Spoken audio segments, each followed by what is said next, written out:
because I do 1,300 crunches and sit-ups 4 times a week. What's a dose? Can you translate for us? Winner of the gold medal and the champion golfer of the year is Ernie Els.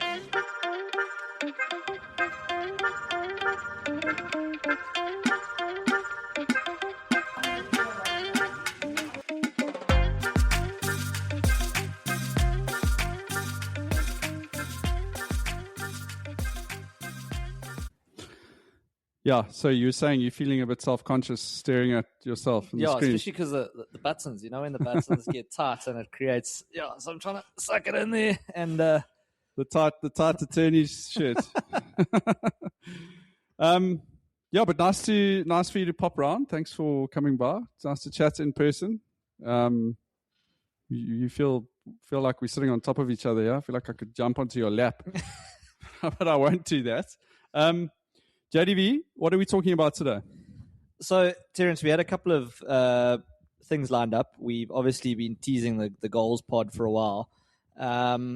Massive spanner thrown in the works for my goals pod aspect because all of my stats that I based a lot of my goals on seem to have either vanished into thin air or are fucking difficult to figure out where they sit now with the new Handicaps app. Okay, but we'll get to that. That's the developing story. Okay, so that's a good item number one on the conversation show today. I think let's leave that at item number one, and then the other one we're going to do is you and I played Royal Durban. So I mean, maybe just to say that the other thing we're going to do is a bit of a dive into Royal Durban as we've done with Glendower and some of the other courses. Correct. So yeah, Royal Durban discussion is incoming. But yeah, guys, today is literally just a conversation catch-up / chop session with JDV and myself. JDV's got some hot items, some items he'd love to get off his chest. Developing stories that I need to discuss. I'm literally here just to react. And on the back end, JDV, I do have a little golf course quiz for you, which I know you love. You love getting your teeth stuck into those. So that will be, we will round off the show. The little South African golf course quiz. So let's talk about the new H&A app. So I must say, having not played much golf lately, and maybe we can just dwell on that for a bit. JDV started the year off, for me, what I felt like was a house on fire, as I normally do. Not in the quality of golf, but in the quantity. I think I got in 3 rounds in that first week of Jan. And then I got to be honest, the anchor's been thrown out properly. So the last round I played was the 6th of Jan. And I'm not feeling great about it. And I've got nothing on the horizon. But are you not playing because you don't want to play, or is like work and life and the rest of it got in the way? Yeah, it's life. And I haven't been invited to any golf days. So I hate that. And I also... this will go into our golf goals, but I'm a little bit worried about my mental state with golf at the moment, JDV. I'm worried about me falling into the Hoff zone when it comes to golf. I don't know why, but I was trying to think about golf goals the other day, and honestly, I haven't got any pen to paper yet. But you gave me a book at the end of the last one. I think you were meant to give it to me during the podcast, and you gave it to me at the end, which is basically written by a sports psychologist. Bob Rotella. That's the man. And I think it's slightly dated, but I mean, I've as a joke, it sort of was sitting there in the kitchen, and I started reading it, and there's some proper nuggets and applicable lessons. Life pearls. Yeah, I mean, it's like a metaphor for that whole book. So I think maybe you gave it to me as a joke, but I've already got halfway through it. So I think when I finish it, have you read it? Or I've read it. Okay. Yeah. Maybe I've actually got it back to you. Oh no, sorry, the one I gave you, I haven't read that one. I've got another one at home that I've read, but I haven't actually read that one. Okay. Well, I mean, maybe you need it back. Maybe I need to read both. Yeah, not sure, JDV. I don't know if it's a bit of golf fatigue. Obviously, besides just being a normal golfer, obviously we do think about golf a lot in the context of, doing this podcast and that. Maybe there's a bit of fatigue that's built up. honestly struggling. I mean, we can get into this in the golf goals thing, but the last 6 months of last year, I've really been struggling with like injury. So like my neck and shoulders it's a tough scene at the moment. And every time I go to the driving range and I hit 20 balls and like I'm in pain. This sounds like it coincided with your swing change. No, I don't think so. In fact, my swing change was one of the things I said to the guys that I need to be able to start like improving it to play pain free. So that's a tough. I think that honestly, I think that might be the biggest factor is like playing golf for me now. I'm like, awesome. I'm going to be taking Cataflam for like a week after I play. That's not good for your body. So listen, I don't want to bring this podcast down with my negativity, but basically just you and off both. Yeah. And, basically where I started was I did actually do the whole app update the other day. Little bit of a mission. I'm not going to lie. It wasn't. Firstly, it wasn't an unload and reload. No, take a photo of your previous, like your handicap number and your password, which I couldn't find. I couldn't get into my old app to find. So now I'm quite a tech oak, JDV. Now I couldn't fucking work it out, bro. So eventually I did do an email backup and all of the stuff, and then they email you your South African ID number and all of that. I mean, not your golfer ID number. And I did eventually go through all the steps, but I'm fairly tech orientated. I would love to know how many people out there are still struggling to load their new golf app. What are there? 150,000 odd registered golfers in South Africa. Correct. I mean, I was chatting to a source. He reckons unnamed source for now. I'm not sure if he wants his name out here because he had some hot takes on the Handicap app. He reckons 60,000 of those 150 probably over the age of 50, and I don't think they are going to be if you're struggling and I'm struggling to work out how this new app works and how to update it and delete the last one and take a photo of your previous ID or your SA ID plus your golfer ID plus your password, then go back, load the app, read, and then it also like it was a nightmare to upload. And the problem is it all came back online on a Saturday, like on a Saturday morning when everyone plays their golf. So I think the app, what they had done is that they had frozen it for a while, I think, to try and do backups and migrations or whatever the technical term is for that. And at that time, if you wanted to know what your handicap was, you basically had to phone your club and like ask them, like, hey, what would my handicap be at this particular golf course I'm about to play? And then just like make a note of it somewhere once you had finished playing so that you could sort of email your club afterwards to say, well, this was my score. Now, the issue there is that the golf clubs hadn't been told about this whole process. So I think the communication, there was a bit of a communication gap between H&A and the clubs.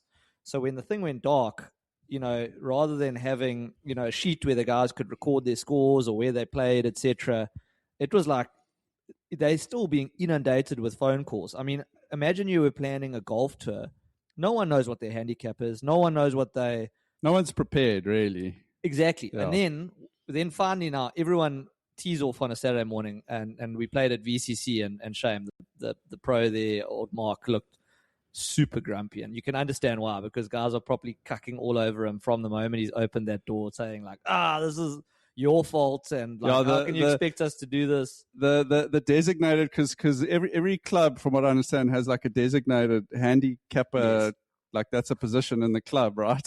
I mean, those oaks thought it was a volunteer position. I mean, around South Africa, those oaks must have been pulling all-nighters. Well, so the issue is that then the whole thing, you now they're saying, okay, but it's fine. You can access this on the website. But who accesses it on the website? Guys want to use the app. So you could download it on the Apple Store, so that was available, but you couldn't download it on Android. Oh, really? So now on a Saturday morning, you've got some of the guys who are like, who firstly like battled to put their scores into the old app. Now I have to battled to use a smartphone. Yeah. Correct. So guys, we're still trying to work this whole thing out on the while you on the first tee. Sorry, or just the first as couple a of holes. side note, do courses still have that that one desktop computer where you can go and No, punch in I your? don't think so. I haven't seen that in ages. That was a relic. Except for Augusta Mashi. I mean, they've still got that with your fingerprints, and then they've got their own back end Their own handicap system.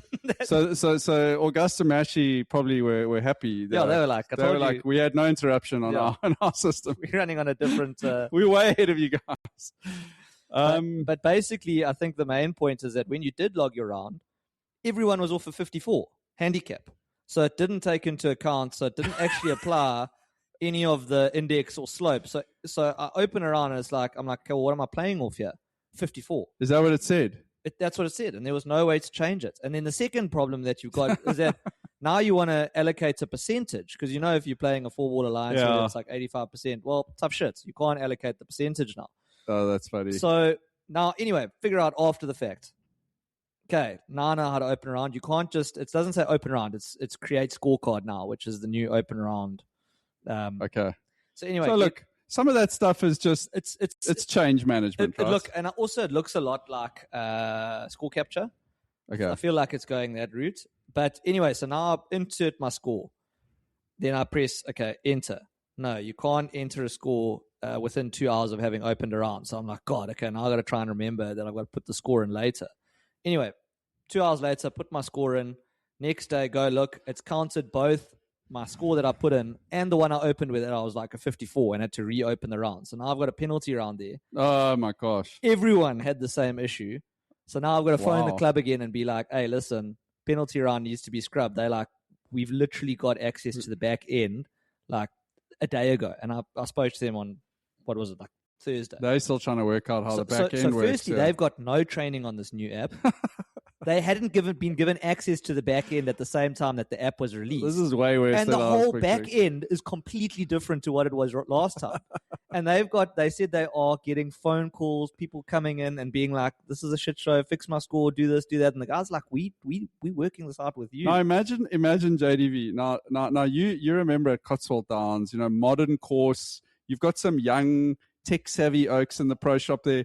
Now take yourself to like Queenstown Country Club where the course is run by Willie, who's both the maintenance oak, the barman, and he manages the handicap system.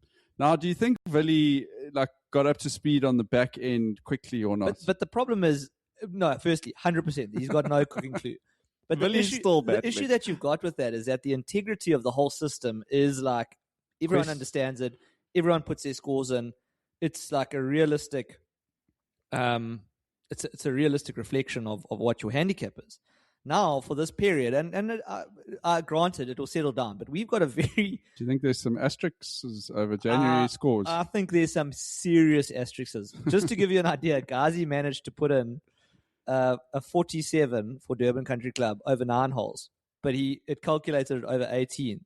So for a good week, he had basically shot the course record at Durban Country Club of 47. Look, his swing has improved a lot.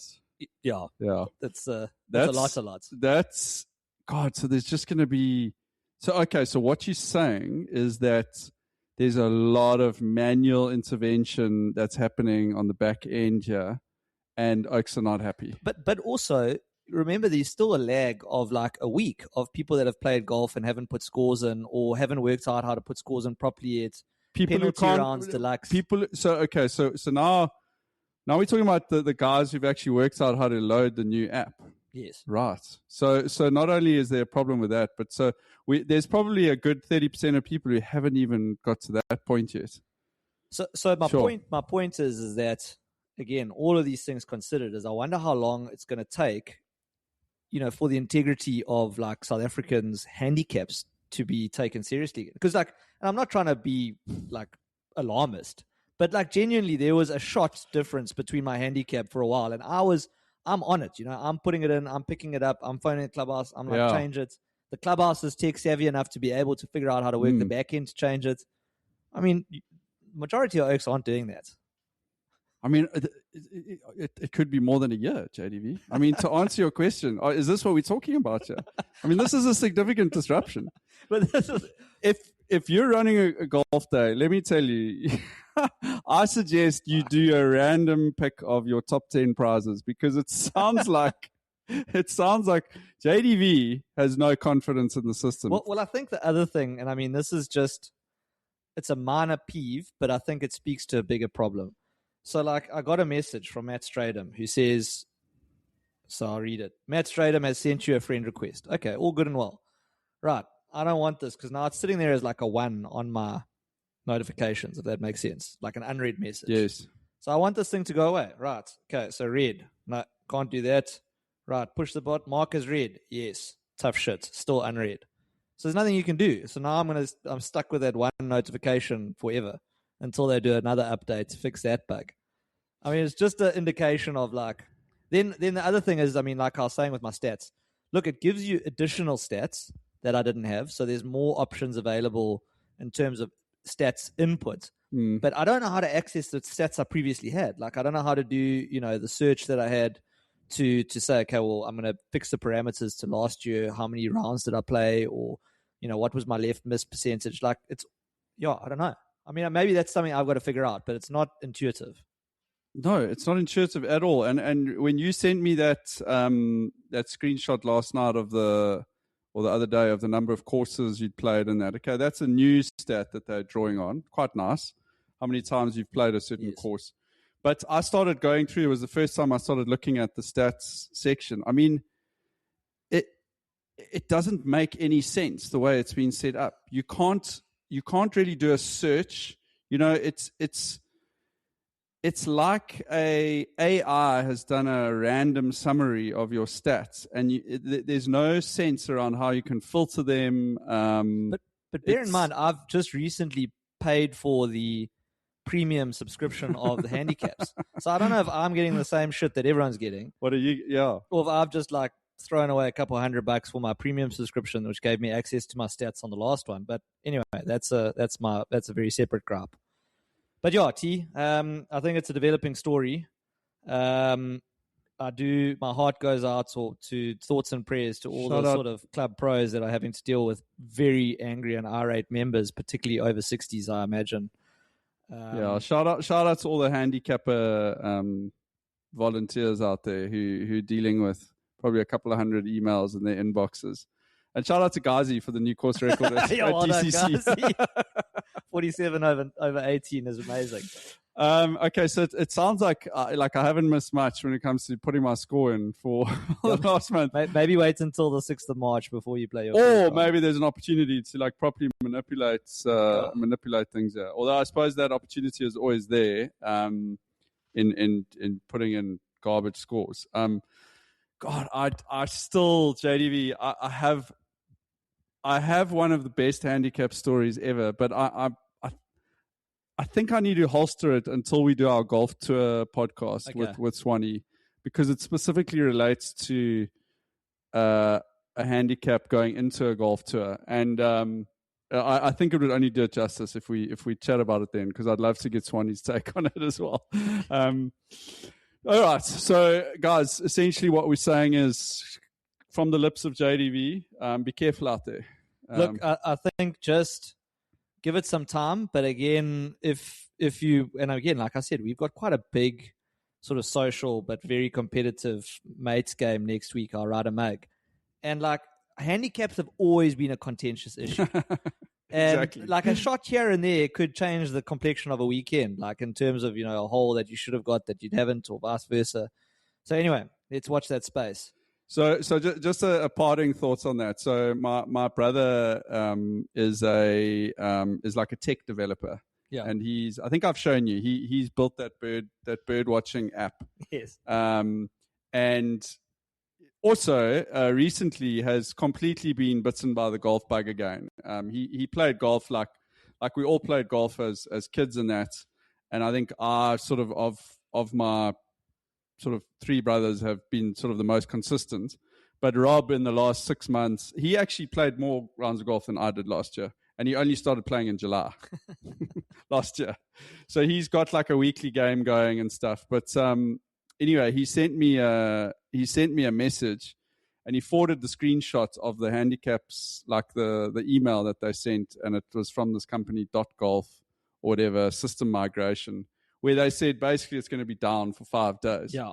And Rob said to me, he said, I'm sweating my ass off to migrate Bindu. Bindu is the bird watching app, because they're trying to migrate from one system to another. Is that migrate because it's a bird watching app, or is that just in real time? So they're trying to do like seamless. So like no one, he doesn't want anyone to know that there's some back end shit. And he's like, and these oaks just take the piss and give you no access for 5 days and don't care. I said, Rob, that's it, bro. You need to get to the real world, bro. This is the way oaks do things in South Africa. But then also they did put out. He said his take is that it's been properly like badly bungled. Badly done. They did put out a communication on like the Monday, being like, with anything, it hasn't been upgraded in really 15 years, and there's going to be a couple bugs here and there, but it's more than a couple bugs. No, I mean they haven't. They didn't test this thing, and what they should have done is done like a soft launch, like at a specific club or a small province, or done one club at a time, pick up all the bugs. Also, like JDV, we all pay for this handicapping service, whatever. I mean, how much do we pay every year to have a handicap? Yeah, so I think. Is it 250 Yeah, I think you're rand? Probably about 100 odd bucks, but because I know your affiliation fees are higher. So you got your club membership, then your golf SA costs, and then your handicap fees after that, I think. Yeah, and I mean, you said there's 150,000 registered golfers. So it's not a small amount of cash. 200 times by 200, that's like 30 odd bar. Yeah, that's going into someone's kitty. Anyway, JDV, what else on your chest? I think while we're talking about handicaps, go from the one end of the scale to the other. So I had this story on the agenda here that I had to tell you about. It actually happened over the holidays. So playing at Cotswold, and what we do normally on like a Friday, on like a Sunday afternoon, we'll go out with, myself and John Mark. We, take the family, take a couple beers in the cooler, and just go play Twilight 9 holes. So anyway, 3:30 rolls around, or 3:30. We've obviously booked a time, and there's never been any issues with we've got our own carts, our wives and kids come on the cart with us, and it's pretty relaxed. The wags, pretty relaxed. Anyway, we get to the first, which is where we're told to go off, and we sit and we wait for. There's a guy in front of us also who's got. Is this at Cotswold? At Cotswold, there's a guy in front of us who takes his time. Also got like kids. Anyway, he was waiting on the guy in front of them, and we sat on the box for maybe 15 minutes. Then we teed off, but then now we're waiting for the guys to clear. It's like a long, long wait. And 4 guys come behind us, and now they're sitting on the black tees, the back tees. So we're like, oh, shit, okay, here we go. And they're screaming at us, we're playing through. Let us through. We're playing through. Get off the course. And we like sheepers sitting here with our wives. This is quite aggressive. So anyway, we like scream back. We're like, where the hell do you want us to go? It's like backed up. But, whatever. So we stand there, still wait for. There's nowhere for us to go. It's not like we're just hanging around waiting. Anyway, along comes the marshal. So these folks have now phoned the pro shop to call us out and being like, there's guys on the course with big kids running around here. This is like unacceptable. So anyway, it's just not what we're about here at Cotswold. Marshall comes through and is like, hey, listen, like firstly he comes through, obviously recognizes us and starts laughing. He's like, oh, it's you guys. He's like, yes, there's these oaks behind you have phoned and been like, there's like absolute pandemonium here with like what's going on. And we like, look, we waiting, they waiting, the oaks in front of us are waiting. And I was like, but like by all means, like we're a 2-ball, we play quickly. But if these oaks want to play through, the guys can like without a doubt play through. Like I don't give a shit. Did you tell them that you're the reigning match play champions? Yeah, I guess. So anyway, so I said, it's fine. We'll let them through. So we let them through. The Oaks bomb drivers. Anyway, they come through. Oh, sorry, we left them through on the second. All 4 of them went for the green and 2 and hit the green and 2 on number 1. So now they're on the second, and we get to the second, and we like still waiting. We're like, hey, listen, Oaks. Like I said to them, because then I said, look, from their perspective, if I had paid and I was playing a 4-ball and I got stuck behind two guys with their kids, I probably would also have a bit of a moan. So, like, from their perspective, I sort of understand it. But it is also holiday golf. Had they turned or were... Yeah, so they were turning. So okay. I do understand where they're coming from. Yeah. But my whole point is, like, look, I don't really know where we're going to go. But anyway, they come through. So I'm like, okay, whatever. You Oaks are welcome to play through. You're going to wait as well. But, like, by all means, off you go. And then John Mark's like, and by the way, we always do this. We live here and we, like, do this every Friday, which I was like, I don't know if that was necessary, but there it is. Anyway, realize that these Oaks, when you've got your name written on the bag, yes, that, maybe you're not fucking around here. These Oaks are pretty good. So we watch them bomb drivers. Unless your name's Mark Rolls from Betway. Just shout out Rolo. Anyway, it turned out the one Oak was Daniel Bennett, who's one of, like, SA's top amateurs. He's in, like... Yeah, we know him. Yeah, so I mean, we know of him. So and then there was another guy who I couldn't remember his name, but all four of them were, like, probably like a +3 or +4, +5 handicaps. So anyway, just to get to the end of the story, we caught up with them again on the par 3 fifth, the one that you love, drop a pebble in a bucket, playing off the back tees. Off a bridge. Genuinely, the Oak almost made a hole-in-one off the black tees on that hole. Like, it was very, very, very close. Get to the end, I go and speak to Josh in the pro shop, and I was like, yes, it's Josh, we got sold a lemon there, really. Like, those Oaks were properly good behind us. And he's like, yes. When I saw you guys go off, I was like, this is a disaster waiting to happen. You've basically got the best amateur four-ball playing behind you in South Africa. In South Africa.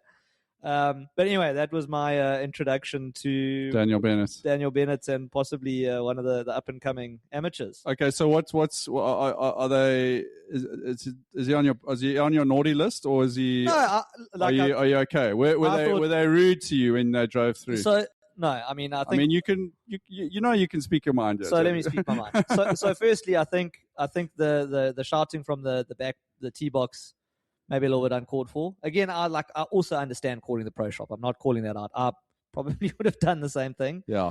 When the guys play through, it's always awkward when you play through someone, especially when you've, like, demanded to play through. So it was a bit icy, but not, like, uncomfortable or unfriendly. And then when we saw them on the par 3, it was fine. We chatted to the guys a bit. So, but this sounds like a bad course marshalling. Correct.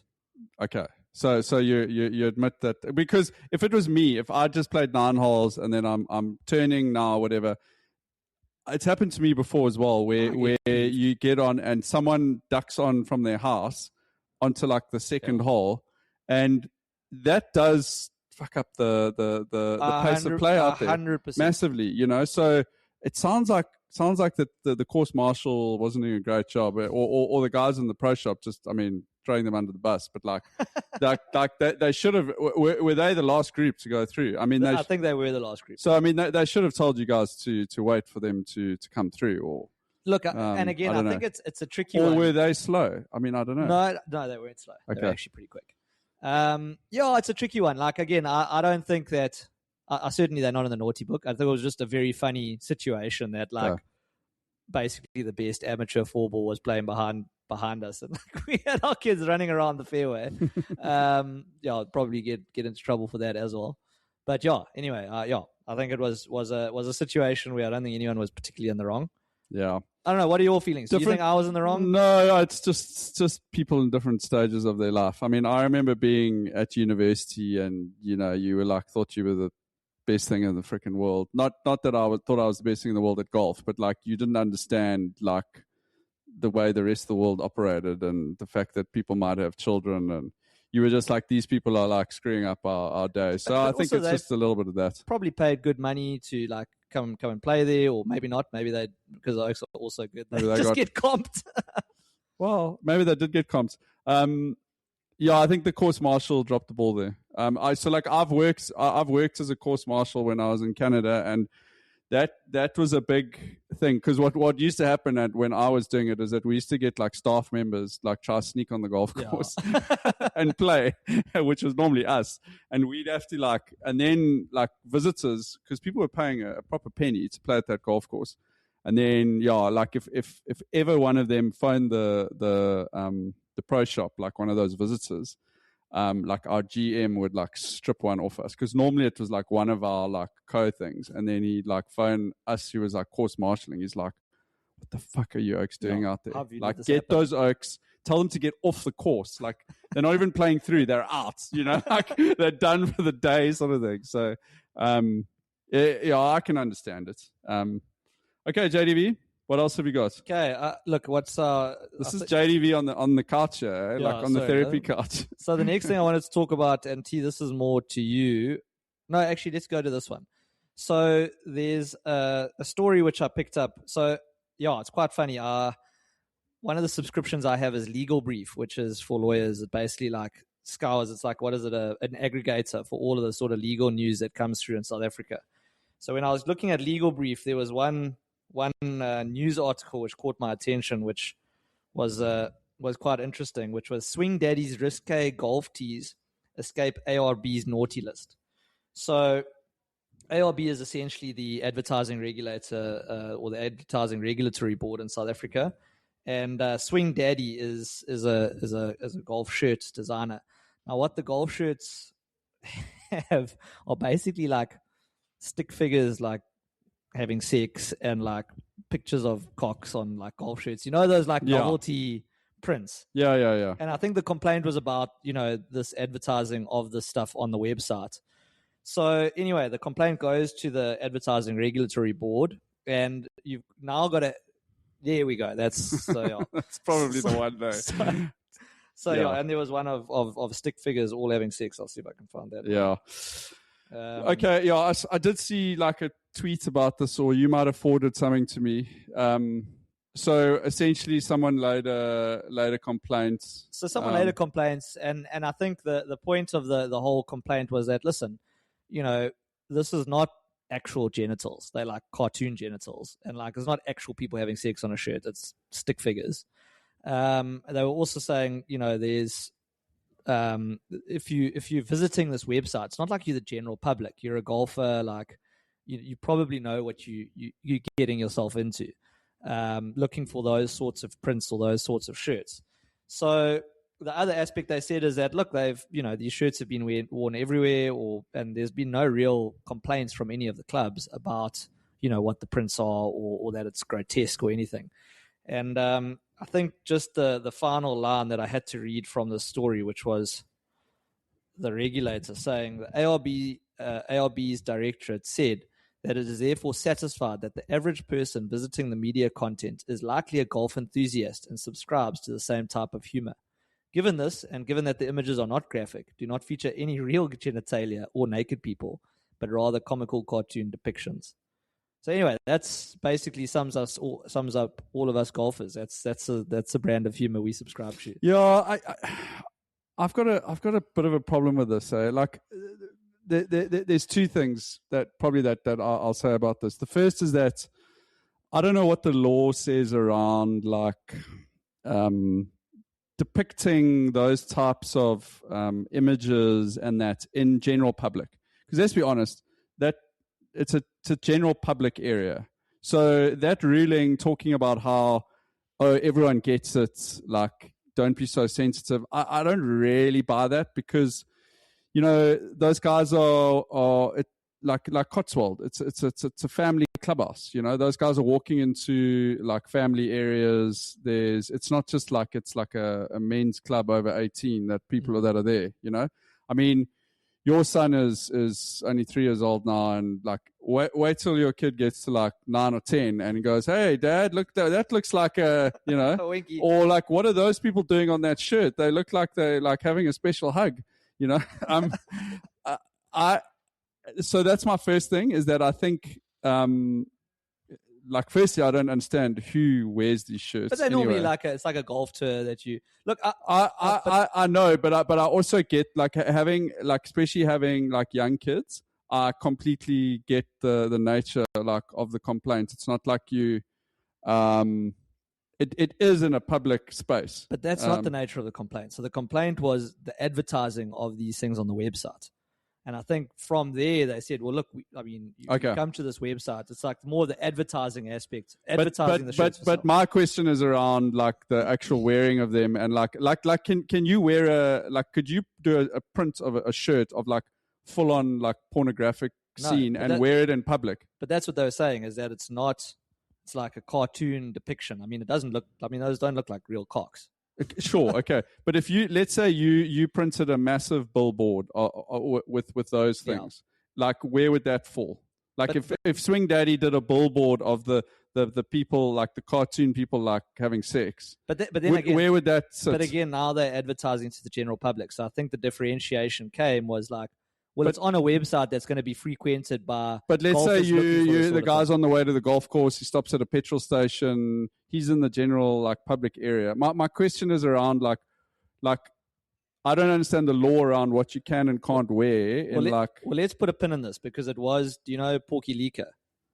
Negative. So he's a Rhodes boy, and Andrew Snyman. I don't know if Andrew went to Rhodes, but anyway, it was Snyman Leaker. So it's their law firm that took this on. So I can get hold of the man, and ask him how the arguments went, because I think it could be quite an interesting discussion, because I think you're raising good points. But from my understanding, just from the article, it was based on advertising, not like freedom of expression, like what you can put on a shirt, which I think is a different argument altogether. That's a very different argument, and I'd love to know that, because at the end of the day, like that's what those people are like. Essentially, if you're walking around in public spaces, so.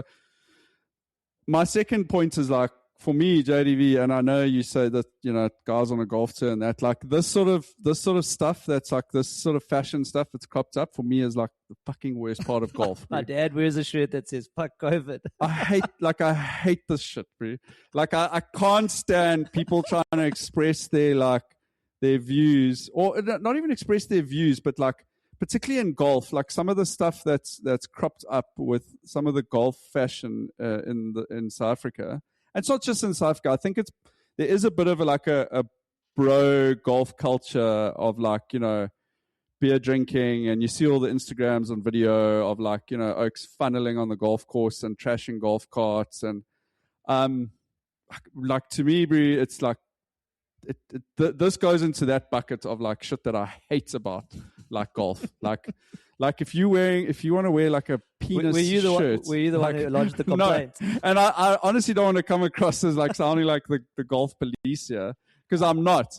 But like I dig like new fashion stuff in golf, and I've got no problems with like saying to that. But like having 50,000 like penises on your shirts is just like, but that is quite, because like for me, like, I don't know, I'm different. I'm like, if you want to wear a bunch of cocks on your shirt and that like is funny, like I would probably be like, okay, you shot the lowest, here's your cock shirt to wear for the next day. Like so I'm a bit different, but I definitely hear the point. I would love to chat to Porky or Andrew and find out what the actual arguments were, or whether it was purely based on the advertising components and the question of like propriety, or what's the word, like propriety. Like is it I wonder if you wore like a cock logo shirt to like the River Club, no one would say anything. Like I think it's got to be horses for courses situation. I'm sure there's clubs where guys have been asked to change their shirts and stuff. Like I'm pretty sure that wouldn't fly at like DCC. I'm sure we can check with Gazi. I'm playing there next Friday. Okay, we'll check with Gazi. Well, you're gonna test it out. Have you got a cock shirt? I'm sure you do. I wonder how long shipping takes. No, like so. To be, I like again, I don't want to come across as like the golf fashion police. And I know Hoff. I'd love to hear Hoff's take on this, because I know he would have some strong opinions as well. Because I know he's not a fan of these prints, these like crazy print shirts. And I don't get me wrong. I love that. There's always that like vibe of like boys on golf tour, and like here's your tee, which is actually like a cock, naked lady. Like a naked lady, but like there is definitely a line like with it, and like for me, 12 cartoon cocks is the line. 12 hooks in like cartoon cock shirts is over the line. Like I don't need to be a part of that, bro.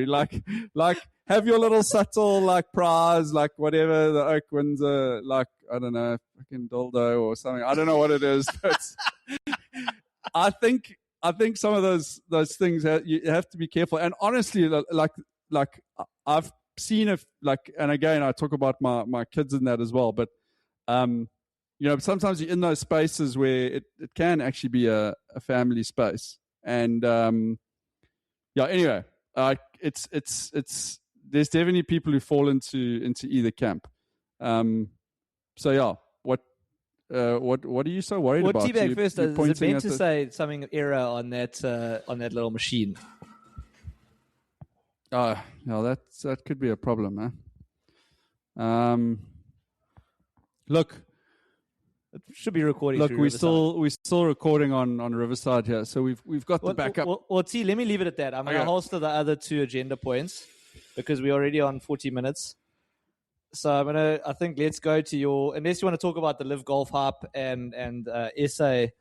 Are we setting ourselves up for a bit of failure? Well, just shout out a bit of breaking news. We joked about it on our WhatsApp group the other day around Patrick Reed. We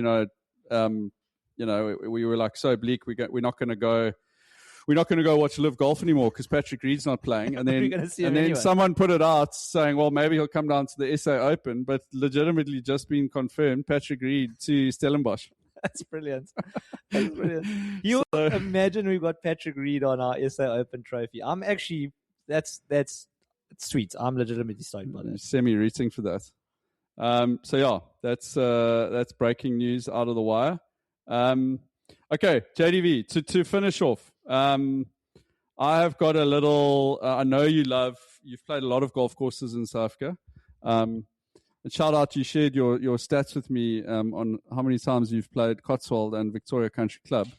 That is fucking mind blowing. All right, so I've got a quick quiz for you here, JDV. Okay, and I have to give a shout out to the SA Top 100 website, even though we think there's some problems with it. Still a good reference point. And they had this article out quite a while back, which had just some interesting facts about different golf courses in South Africa. So I thought this would actually make a nice little quiz topic. Okay. So I've got 5 questions for you here, JDV. First question, can you name 3 courses in South Africa that begin or end with a par 3? Sure.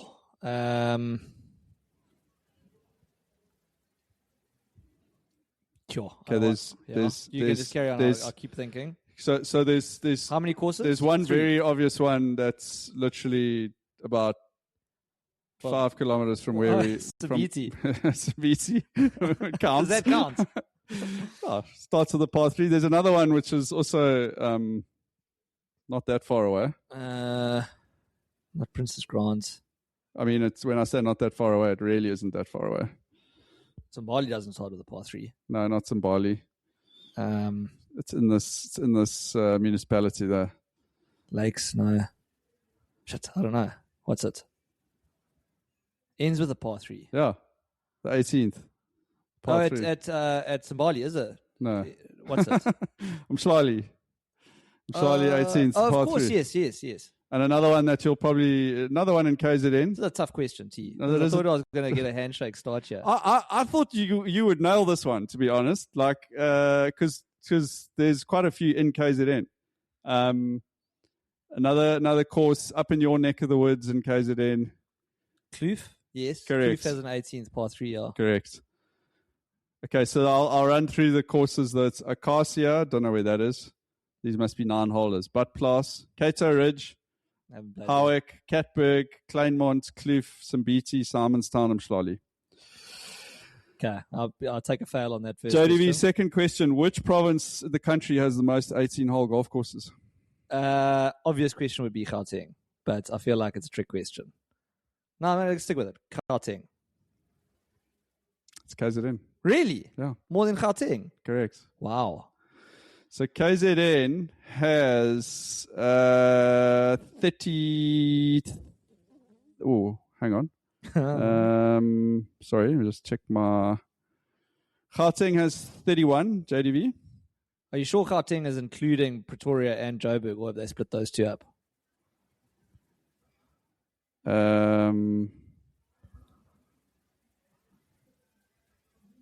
Oh, shit, man. No, yeah, sorry.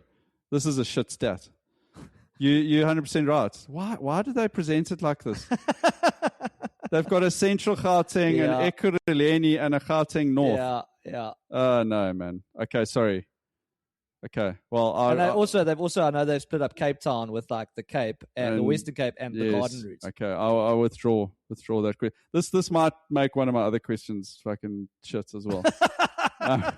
Okay, but this it won't impact this one. Can you name 2 courses in the top 100 of South Africa that do not have a single water hazard on the whole course? I'd have to say somewhere in like the Northern Cape, like Victoria West Country Club.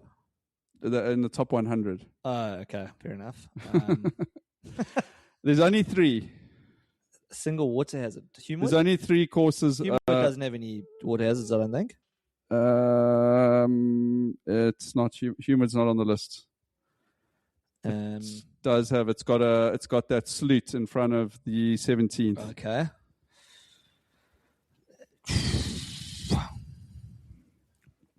Can I have a clue? One of them's in the top 10. Sure. Old course. I mean, that's a pretty big clue. Old course. Golden age. And there's only 2 really old courses in the top 10. It's not Lindawa. No. Raw J&K has definitely got water. No. On the coast. On the coast. Just Durban Country Club's got basically it's just a bit of water. It is water. What's it? East London. Really? No water hazards at East London. Okay, I haven't Yeah. played East London in Okay. I'll give you the other 2. All along the coast. Royal Port Alfred. Okay. But also, isn't there like a little, there's like you hit over a hazard, you hit over like a stream. Like it's not you sure? No, there's no it's hazard. just a gorge. Yeah, that's just the hippo's pool thing. It fills up with water when it rains, but it's not a hazard. It's like DCC. Is it not staked? It's not staked. And then Mossel Bay is the other one. No. And shout out Mossel Bay, which featured on my video I did recently with the Live guys. Shouted out by Louis as his favorite course to play in South Africa, outside of Leopard Creek category. JDV. Interesting that none of them said stay in city.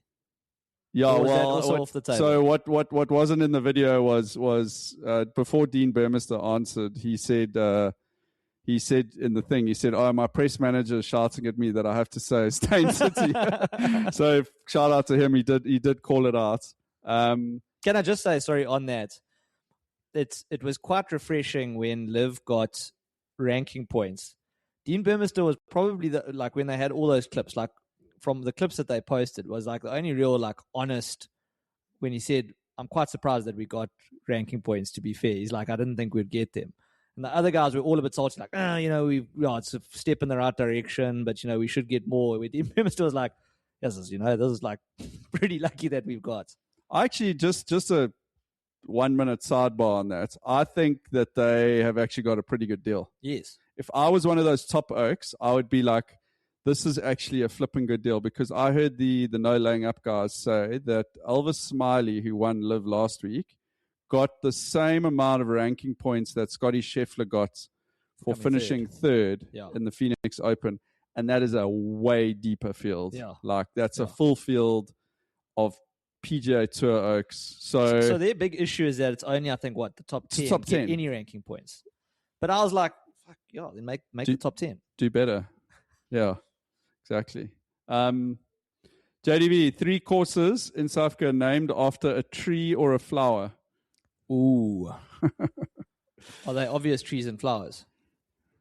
I mean, I would say they are. The beautiful Kloof azalea. What's Hoff's favorite tree on a golf course? I don't know. Joburg, he loves them on the Weeping Joburg Willow. quarters. Is there a willow? Willow Park. There's a willow. Willow, what's it? Bush willow. Bush willow, okay. Bush willow is up in, it's one of the... sort of acacia. Yeah, acacia. Well done. That's the name of the actual course. And... It's actually not that easy. A moinoi. Moinoi. The well-known moinoi the bush. moinoi flower. It sounds like like if you pointed into my garden, you were like, "Oh, that's a moinoi." Yeah, that's a beautiful bush of moinois. Oh, wow, cool. JD, one of them is your favorite, like, hidden gem course in KZN. And Amdoni. Amdoni, correct. Amdoni is a tree. Really? That is pretty Amdoni impressive. Park. The fact that you didn't know that, and I didn't. You have an actual book on the Amdoni golf course. It's not the golf course that's named after the tree. It's the entire municipality. There we go. Okay. Okay, well, it's pretty dismal. T, I think you need to make the questions. Firstly, I feel like the only question I got right was the one that I managed to push back on to get you to rescind. So I think the quiz needs to be easier. Classic lawyer. And now my last question is going to be has been scuppered because of the fact that we've discovered that they decided to break up Gauteng into and Western Cape. Wait. Actually, no, my last question still stands. JDV, KZN has the most 9-hole golf courses of the provinces with 33. Okay. The province that comes in second has 29. Which province is it? Okay, well, it's not Gauteng because otherwise the question wouldn't have worked. So according to this, Central Gauteng, Gauteng North, and Ekurhuleni combined only have 9-hole golf courses. You know what I'm going to say? I'm going to say Western Cape. But again, I mean, like, because I think if you combine the Western Cape and Garden Route, there's a lot of those little Western Cape towns that have a 9-hole track. And certainly some on the Garden Route, like Kleinmont and the rest of it, have 9-hole courses. Okay, so you are correct. Except not in the way that I thought it should be. Again, I've been completely scuppered by the way they presented information here. Sorry, but Western Cape actually has the most. Actually has 44. You see, they've broken the Western Cape up into Boland, Southern Cape, and Western Province. I mean, come on, Oaks. Like, is this 1986? Fuck's sakes. I'm not shouting out the SA Top 100 website anymore. Okay. But actually the interesting answer that I was hoping would take you a while Eastern Cape would have been the other one that I would have guessed. Yeah. So Eastern Cape actually has 33. So Eastern Cape actually has the same amount as KZN. But again, they broke it up into Border and Eastern Province. So this quiz has been diabolical. So actually the answer I was looking for was which is the fourth most. Free State. That's correct, yeah. No, so when I saw the way they presented it, I was like, oh wow, Free State has the second most 9-holers in South Africa. That's crazy. But it is interesting that in the whole of Gauteng, legitimately there are only 9-hole golf courses. Surely not. I can only look at the data. But if you think about it, like 9-holers, often a lot of small towns. Yes, correct. Not a lot of small towns in Gauteng. Yeah. You know, we're talking cities here, JDV. Yeah. So that's probably the interesting stat we can take away from the day. 9-holers in Gauteng. Yo, thanks, JDV. Nice. Good chop session. With that, let the pod end. I really hope this is recorded. Because there's error lights all over the dashboard here. So, cheers, guys. See you soon.